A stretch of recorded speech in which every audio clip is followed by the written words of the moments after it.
Ustadz Abdul Somad pernah bertanya kepada gurunya di Al-Azhar Mesir yang bernama Syekh Muhammad Jibril, kenapa Allah tidak membinasakan Israel? Syekh Muhammad Jibril menjawab, kalau Allah membinasakan Israel, lalu kau masuk surga pakai apa? Allah biarkan Israel agar engkau ikut berjuang membantu dan membebaskan Palestina. Berjihad di jalan Allah tidak harus engkau berangkat ke Palestina untuk melawan Israel, tapi berjihadlah dengan hartamu. Bantu saudaramu di Palestina dengan hartamu, dengan kekuasaanmu, dengan ilmu, dan dengan doamu. Jangan lari ketika mendengar ucapan sedekah. Jangan tidak peduli ketika mendengar ucapan sedekah, karena setan tidak mau kau menjadi mulia. Setan tidak mau kau kaya raya. Setan tidak mau kau masuk surga karena hartamu yang kau sedekahkan. Saudara kita di Palestina sangat dekat dengan surga karena kesabarannya, keteguhannya, pengorbanannya, karena syahidnya, dan karena perjuangannya. Pada hakikatnya kitalah yang membutuhkan saudara kita di Palestina.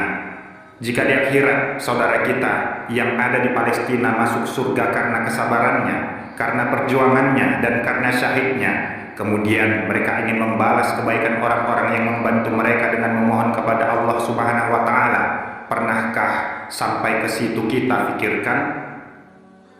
Doa dan permohonan para penghuni surga sangat mustajab dan pasti dikabulkan Allah Subhanahu wa Ta'ala.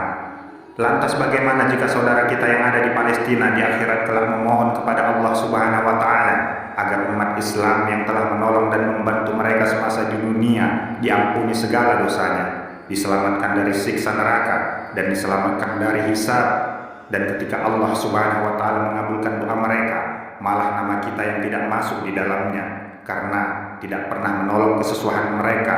Pernahkah kita berpikir sampai sejauh itu? Kelak di akhirat kita akan berkata, ya Allah, aku hambamu, aku umat Islam. Ya Rasulullah, aku umatmu. Tetapi ketika Allah Subhanahu wa Ta'ala bertanya, kalau kau mengaku hambaku dan engkau mengaku umat Islam, kenapa tidak kau bantu hambaku saudaramu umat muslim di Palestina? Padahal kau hidup di masa ketika saudaramu di Palestina dibunuh secara keji, tanahnya dirampas, kemerdekaannya dirampas, dan masa kecilnya dirampas, kebahagiaannya dirampas, ibunya dibunuh, ayahnya dibunuh, anaknya dibunuh, saudaranya dibunuh. Ketika Rasulullah SAW berkata, jika kau umat Islam, jika kau umatku, mengapa saudaramu di Palestina tidak kau tolong sementara kau hidup di masa ketika kemerdekaan mereka dirampas, tanah dan hartanya dirampas, mereka dipaksa pergi dari negeri mereka, mereka dibunuh, disiksa, dan sudah sampai kepadamu berita tentang penderitaan mereka kepadamu. Engkau sudah diajak membantu mereka, tapi engkau sendiri tidak memperdulikan saudaramu di Palestina. Jadi apakah dan termasuk ke dalam golongan manakah kita kelak di akhirat jika tidak melakukan apapun kepada saudara kita umat Islam, umat Nabi Muhammad SAW di Palestina?